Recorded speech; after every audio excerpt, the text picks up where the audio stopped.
Guys, আজ ঘুঘমালি বাজারে সন্ধ্যের দিকে দুটো ছেলে অনলাইন স্ক্যাম করতে এসে ধরা পড়েছে। তারা আমাদের বাজারে গোবিন্দর দোকানে এসেছিল এবং গোবিন্দর হচ্ছে অনলাইনের দোকান। তো ওকে বলছে যে 1,10,000 পাঠিয়েছি, স্ক্রিনশটও দেখাচ্ছে, ক্যাশ চাইছে আর কি। তো যার অ্যাকাউন্টে পাঠিয়েছে তার অ্যাকাউন্টে টাকাটা ঢোকেনি। তো তাদের দুজনকে ধরা হয়েছে কারণ তারা স্ক্যাম করতে এসছে। আজকাল এরকম স্ক্যাম প্রচুর হচ্ছে চারদিকে। তো তাদের দুজনকে আটক করে আমাদের বাজার কমিটির অফিসে বসানো হয়েছে এবং পুলিশকে খবর দেওয়া হয়েছে। এই যে মাথা নিচু করে হাত করে বসে আছে, এরা হচ্ছে স্ক্যাম করছিল। তো এরকম স্ক্যাম প্রচুর চলছে।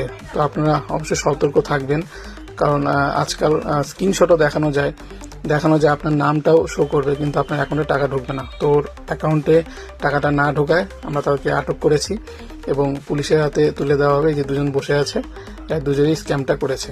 তো আপনারা সবাই সতর্ক থাকবেন, দেখে রাখুন। চারদিকে আজকাল প্রচুর স্ক্যাম হচ্ছে, যতক্ষণ না মোবাইলে শো করবে ততক্ষণ ছাড়বেন না কাউকে।